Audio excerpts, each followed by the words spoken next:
मैं दुनिया को मनाने में लगा हूं, मेरा घर मुझसे रूठा जा रहा है। और सीज फायर क्यों किया जब हमारी फौज पीओके को भी ले लेती और पाकिस्तान के भी। इन्होंने अपने मित्र से ही कहा कि आप ही सीज फायर अनाउंस कर दीजिए, हमारी कोई जरूरत नहीं है, हम सीज फायर आपसे ही स्वीकार कर लेंगे। बड़े बड़े राष्ट्रीय चैनलों को देखते हैं तो उन चैनलों से ये लग रहा था कि कराची हमारा हो गया है। आखिरकार इनकाउंटर कल ही क्यों हुआ? नहीं, हमारे भी प्रधानमंत्री हैं, हमारे भी प्रधानमंत्री हैं, हमारे हैं, बात खत्म हो रहा है। अध्यक्ष महोदय अभी बोलूंगा मैं, मानिए मैं बताऊंगा, मैं उस पर ही बोलूंगा। माननीय सभापति, मैं धन्यवाद देता हूं आपको कि आपने मुझे बहुत महत्वपूर्ण विषय पे बोलने का मुझे मौका दिया। अभी मैं तमिलनाडु के डीएमके की माननीय सदस्य कानिमोझी जी को मैं सुन रहा था और उन्होंने मैं उनको धन्यवाद देता हूं कि कई महत्वपूर्ण बातें उन्होंने रखी और अभी भी उनको अपनी अच्छी बातों के लिए बधाई मिल रही है। हमें खुशी है इस बात की कि विपक्ष में जो लोग हैं उनको बधाई मिल रही है, लेकिन सत्ता पक्ष के लोग जब बोल के जा रहे हैं तो उनके सदस्य भी उन्हें बधाई नहीं दे रहा कोई। अध्यक्ष महोदय, मैं धन्यवाद देता हूं आपका भी, और क्योंकि मैं उनकी बात सुन रहा था, उनकी बात सुनने से मुझे कुछ याद आया। मैं ये कहना चाहता हूं 2 लाइनों में कि मैं दुनिया को मनाने में लगा हूं। अध्यक्ष महोदय, मैं भारतीय जनता पार्टी के लिए बता रहा हूं ये लाइनें कि मैं दुनिया को मनाने में लगा हूं, मेरा घर मुझसे रूठा जा रहा है। मैं दुनिया को बनाने में लगा हूं, मेरा घर मुझसे रूठा जा रहा है। अध्यक्ष महोदय, बात शुरू करने से पहले मैं सबसे पहले भारत की सेना, उसका आभार, उसका धन्यवाद देना चाहता हूं। दुनिया में साहसी फौजों में गिनती अगर होती है तो हमारी भारत की सेना सबसे आगे दिखाई देगी। उनके पराक्रम पर, उनकी वीरता पर, उनके अदम्य शौर्य पर हमें सबको गर्व है। कोई ऐसा भारतीय नहीं होगा जिसको गर्व ना हो। हमें अपनी फौज पर गर्व है और हमें इस बात के लिए भी गर्व है कि जब सेना ने अपना ऑपरेशन शुरू किया तो पाकिस्तान के जितने भी टेररिस्ट कैंप थे उन पर अटैक किया गया।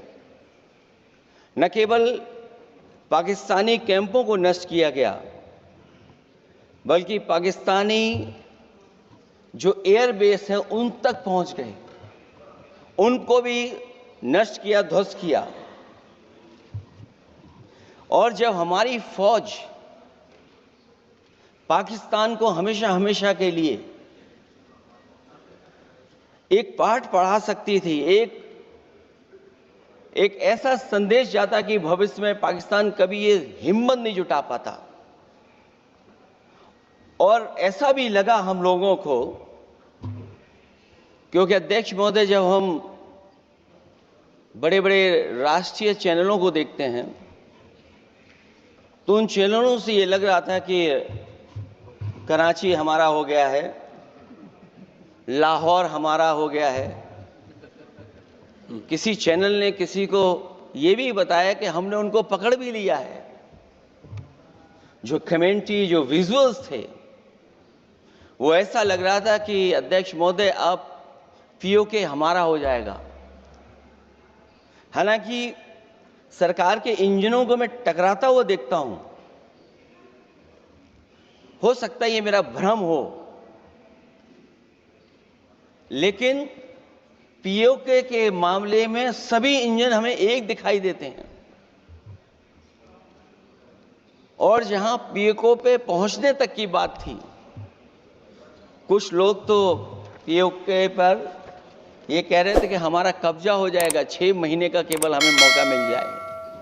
ये अफसर सरकार आखिरकार पीछे कैसे हट गई और क्या कारण था कि सरकार को सीज फायर का ऐलान करना पड़ा। अध्यक्ष महोदय, हमें उम्मीद थी कि सरकार सीज फायर करेगी, सरकार ऐलान करेगी, लेकिन इनकी मित्रता बहुत है, बहुत गहरी मित्रता है, और उसका परिणाम यह है कि इन्होंने अपने मित्र से ही कहा कि आप ही सीज फायर अनाउंस कर दीजिए, हमारी कोई जरूरत नहीं है, हम सीज फायर आपसे ही स्वीकार कर लेंगे। आखिरकार किस दबाव में ये सरकार स्वीकार कर रही है? वैसे तो अध्यक्ष महोदय, आज जिस विषय पर बोलने के लिए मैं खड़ा हुआ हूं, दरअसल वो विषय होना ही नहीं चाहिए था। ये दुर्भाग्यपूर्ण है कि आजादी के इतने साल बाद भी ऐसे मुद्दे बने हुए हैं। ये बात अध्यक्ष महोदय पक्ष विपक्ष की नहीं है, देश की सुरक्षा की है, जनता के जीवन और रक्षा की है। हम सब मिलकर के कोई ऐसी नीति रणनीति बनाते क्यों नहीं है जिससे सीमाएं हमेशा हमेशा शांत रहें। लेकिन पहलगांव की घटना ने साबित कर दिया है कि लापरवाही देशवासियों की जान ले सकती है। और अभी जब मैं सुन रहा था और बहुत ही उत्तेजित भाषा में जब जवाब मिल रहा था, उत्तेजित भाषा इसीलिए बोल रहे हैं कि जनता सम्मोहित हो जाए, जनता स्वीकार करने लगे। लेकिन सच्चाई ये नहीं है। आप कितना भी उत्तेजित बोलें, देश की जनता समझ रही है।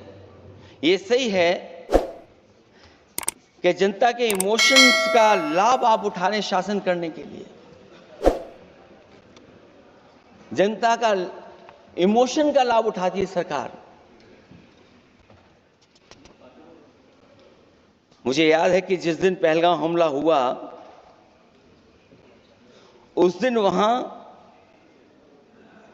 का हर पर्यटक पूछ रहा था, जो पर्यटक पूछ रहे थे